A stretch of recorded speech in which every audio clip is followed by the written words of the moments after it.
Las 4:09, estamos en directo como todas las tardes en Navarra Televisión, acercándoles los temas más destacados del día a día en nuestra comunidad foral. Hoy nos fijamos muy especialmente en las personas mayores. Incluso nos vamos a preguntar si realmente decir nuestros mayores es algo correcto. ¿Cómo es la población de cierta edad en Navarra? Nos interesamos por ello y por eso hemos invitado hoy a Santiago Garde, que es el vicepresidente de la Sociedad Navarra de Gerontología y Geriatría. ¿Qué tal, Santiago? Buenas tardes. ¿Qué tal? Buenas tardes. Bienvenido. Muchas gracias por estar aquí. Gracias. Y también hemos invitado a Lourdes Gorricho, que es la directora de la revista Cuadernos Gerontológicos, una revista que ya tiene una tradición, ¿no?, en nuestra comunidad. El número 14 acaba de salir a la luz con el físico Javier Tejada en su portada. Seguro que más de una persona lo ha visto ya, ¿verdad? Gracias, Lourdes, por estar con nosotros. Que a vosotros por habernos invitado. Bueno, decía yo que el lenguaje es importante, lo comentábamos también antes de entrar al plató, porque muchas veces hablamos de nuestros mayores. ¿Es correcto, Santiago? Bueno, yo diría que no. Utilizamos muchas veces unos términos muy coloquiales, pero evidentemente no son nuestros. Cada uno tiene a quien todavía le queden sus abuelos, sus padres, pero evidentemente cada uno tiene su vida, su propia vida, su independencia, y como digo, es un lenguaje quizás excesivamente coloquial. No, y muy paternalista, ¿no? Muy paternalista. Claro, yo que soy de pueblo y hago vida de pueblo, tenemos programas de fiestas. Sistemáticamente en todos aparece el Día del Niño, el Día de las Mujeres, el Día de nuestros mayores. Digo, a ver, y les digo a los alcaldes, a ver, ¿cómo que nuestros? No son nuestros, son de ellos, ¿no? Claro, no tenemos que muy protegerles. extraño si dijéramos de nuestras mujeres o de nuestros niños, ¿no? Y sin embargo, todo el mundo lo entiende como normal y a algunos les parece que es cariñoso, ¿no? En realidad yo creo que es un lenguaje paternalista y que les quita personalidad y autonomía, que siguen siendo, por supuesto. ¿Cuál sería el término más ajustado a la realidad, más apropiado para hablar de las personas, por ejemplo, de 60, 65 años a partir de esa edad? ¿Qué sería lo más adecuado? Pues una persona mayor. Sería bueno preguntarles mayor, a ellos, a ver cómo quieren que se les llame, ¿no? Y evidentemente nos vamos a encontrar pues, en este abanico tan amplio, tan grande de personas mayores, con gente a quien le sonará muy bien esto de nuestros y se sentirán incorporados en la comunidad, y otros tantos que dirán que no, pues como dice Lourdes, pues que desean que les llamen pues, por su nombre, por el apodo del pueblo en el que vivan. Nos vamos a encontrar con una población pues diferente, ¿no? Diferente, y cada uno nos tendrá que decir pues cómo quiere que le llamen. Yo de todas maneras soy muy defensora de la palabra viejos, ¿no? La palabra son jóvenes viejos. y lo que no es joven es viejo, ¿no? Si bien se ha pensado que es despectivo, eso ¿no? Es que hay, y es verdad que entre el colectivo de personas mayores de 65, 70 años, lo de viejos les suena muy mal. Piensa que envejecen los trastos o los objetos, trapos, ¿no? Como, los trapos, como eso decían es, ¿no? los abuelos, ¿no?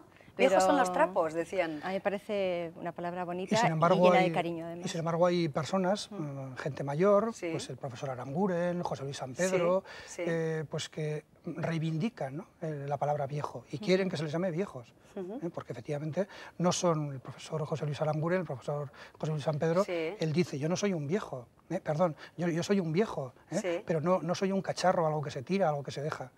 Entonces nos vamos a encontrar con personas que reivindiquen, ¿no?, esta terminología, y otros, seguramente más jovencitos, a los que les va a molestar, les va a fastidiar, ¿no?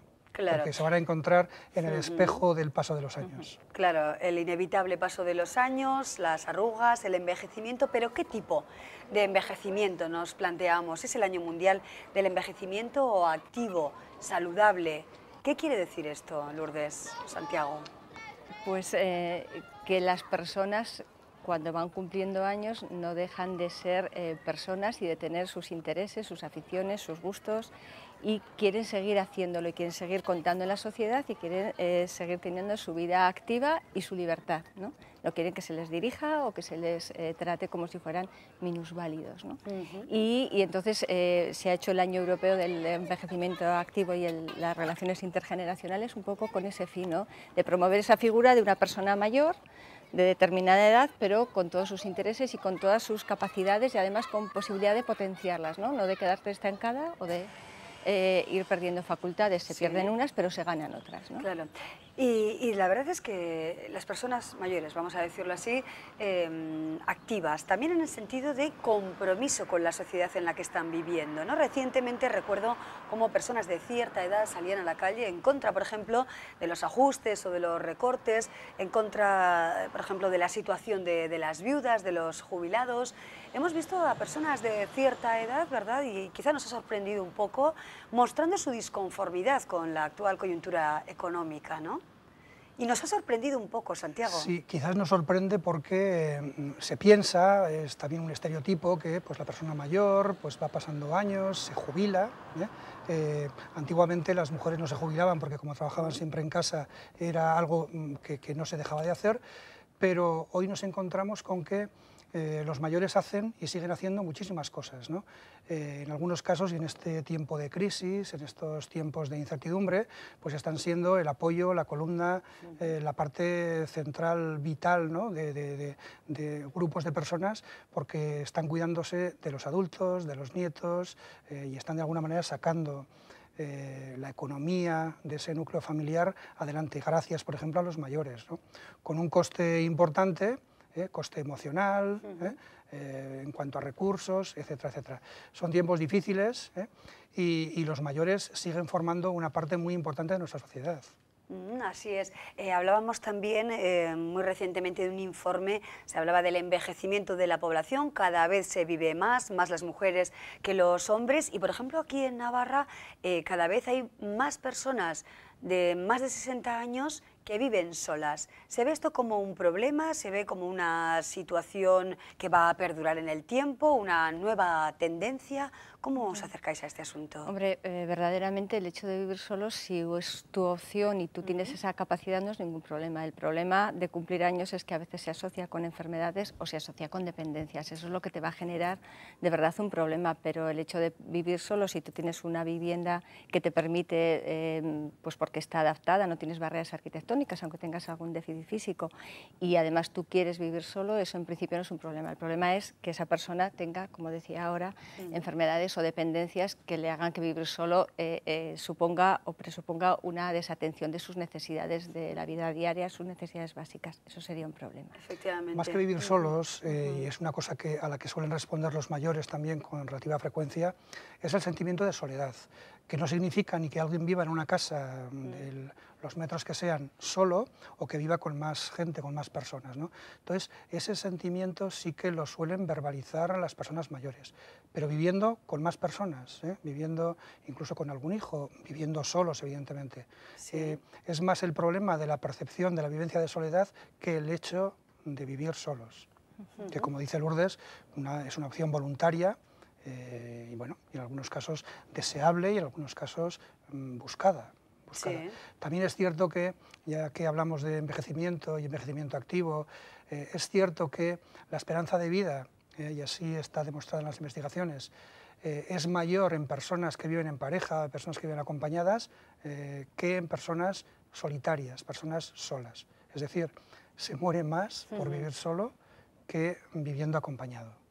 Está claro que parece que el camino de la vida con una persona al lado, en la mayoría de los casos, o en una proporción muy elevada, parece más positivo, ¿no? O favorece de alguna manera la perdurabilidad, ¿no? en la Tierra, ¿no? en esta vida. Bueno, en la revista Cuadernos Gerontológicos, que la presentabais precisamente el viernes en el Colegio de Médicos, decía yo al principio que tenemos en portada al físico, Javier Tejada, que es una persona, bueno, pues que también va cumpliendo años, con una mente prodigiosa, obviamente, ¿verdad? Y que es quien ilustra este año, ¿no? Por decirlo de alguna manera, esta edición de los cuadernos. Anteriormente fue el músico alsasuarra Agustín González Acilu. Personas también que son un referente, ¿no? Para las personas mayores. Claro, esa es un poco la idea, es decir, procuramos siempre buscar a una persona mayor con origen navarro y que tenga una cierta relevancia en el ámbito que sea. Hemos tenido arquitectos como el profesor Redín, pues músicos como has podido ver, pintores. En el primer número era una entrevista a Jorge Oteiza, a Francis Bartolocci, que es decir, que hemos tenido personas muy relevantes de edad, pero que han seguido activos y que además han aportado mucho. En este último ejemplar efectivamente está el doctor Javier Tejada, que aparte de ser una persona eminentemente realmente científica de relevancia no solamente navarra, española, sino internacional. Sí. Es un humanista en el sentido amplio y además uno de sus trabajos actuales está dedicado a la investigación sobre el envejecimiento. Él tiene un grupo dentro de lo que es la Universidad de Barcelona y están trabajando en ese ámbito con otras entidades del País Vasco también y bueno, pues parece que era como el candidato ideal y eso unido a su amabilidad, a su predisposición, a su colaboración, pues ha hecho que sea una de las entrevistas realmente agradable, ¿no? Sí. El poder contar con él. Sí. Lourdes, Santiago, también bueno, hablamos del premio Tomás Belzunegui que lo promueve la sociedad, ¿verdad? Navarra de Gerontología y Geriatría. ¿En qué consiste este premio? Vale, ¿lo cuentas tú? Vale, lo cuento yo, perfecto.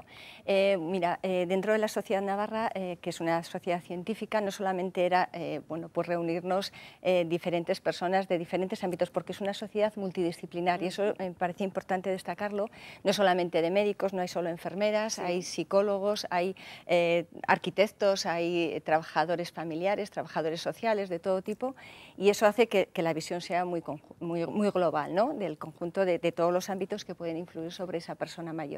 Y entonces también queríamos promover dentro de la sociedad pues que las personas hablen de los mayores, ¿no? Y se estableció ese premio periodístico que se hace junto con las universidades de Navarra para que los estudiantes colaboren y que en estos últimos años además hemos ampliado también a una categoría senior para que los propios mayores escriban también, hagan relatos sobre el envejecimiento y dando visiones positivas del mismo siempre y también en una variedad que ha sido la audiovisual, ¿no? Llevamos ya dos años, este es el tercero, que se va a hacer con DVDs de actividades, pues de residencias. El año pasado fue una persona que reside en el centro de Amargaray, que Santiago dirige, y de esa manera pues promover la imagen y la presencia de las personas mayores, de los ancianos, de los viejos en la sociedad navarra. Así es. Santiago, que también, como bien decías, Lourdes, es director de Amargaray. Sé que en las residencias o los centros AMA se ha fomentado mucho la convivencia, ¿no?, de las personas mayores que residen allí con los niños, con los nietos, con personas de diferentes generaciones, que se hacen incluso actividades, ¿no?, en torno a esto. ¿Qué importancia también para las personas ya pues mayores, incluso con algunas enfermedades? ¿Cuál es la importancia de poder reunirse, charlar con los pequeños, con los jóvenes, con los adolescentes? ¿Cómo les favorece? Pues les favorece muchísimo. Lo que pasa que no se piense nadie que alguien está inventando algo nuevo. En nuestra sociedad, navarra, aquí se ha vivido 3 y 4 generaciones juntas. Es decir, se apoyaban unos a otros, los mayores ayudaban a los pequeños a los mayores, los adultos, etc., ¿no? Entonces nosotros hemos visto desde hace mucho tiempo que es muy favorable para los mayores, les da luz, les da vida, les da oxígeno. Preguntas a una persona mayor, habitualmente pues que tenga dolores, que se mueva con un caminador, que esté en una silla de ruedas, ¿qué tal está usted? Y lo que te puedes encontrar es mal, ¿no? O como mucho les arrancas un regular. Lo cierto es que cuando están con los niños, les ves ilusionados, les brillan los ojos, quieren levantarse, no manifiestan dolor y para los niños es una experiencia maravillosa. Vivimos en sociedades en las que intentamos proteger a los pequeños, les evitamos que vayan a los tanatorios, a los duelos, queremos evitarles el dolor y no nos damos cuenta de que tarde o temprano, quiero decir, el dolor convive con nosotros y los niños rápidamente desde el principio aprenden a convivir con los mayores, aprenden a convivir con la fragilidad, una silla de ruedas, una mirada que no se fija, la saliva que se cae y juegan con ellos. Es algo maravilloso y nosotros aprendemos mucho de ellos. Sin duda alguna. Bueno, reflexiones importantes para nuestros queridos viejos o mayores. Hemos citado nombres conocidos aquí en Navarra, como Javier Tejada, que ilustra, como decimos, esos cuadernos gerontológicos, una revista que podemos ver en internet, ¿verdad, Lourdes? Sí, llevamos ya 2 ediciones en las que la hemos pasado directamente a través de internet, en la página de la Sociedad Navarra de Geriatría y Gerontología. Antes la hacíamos impresa, pues ahora hemos cambiado ahí, vamos a cambiar un poquito el formato, vamos a hacer ya, en vez de ser un PDF como es ahora, pues lo haremos ya en formato digital para que facilite aún más la lectura. Y bueno, pues pensamos que seguirá teniendo la acogida que tiene. Antes teníamos dentro de los clubs de jubilados, de las bibliotecas, de una red red, bueno, por supuesto los socios de la Sociedad de Navarra y una red importante de distribución, pensamos que seguirá teniendo el mismo interés, al menos con ese cariño la trabajamos. Claro, bueno, el valor de la experiencia, ¿verdad? Sin duda alguna, de la experiencia en la vida.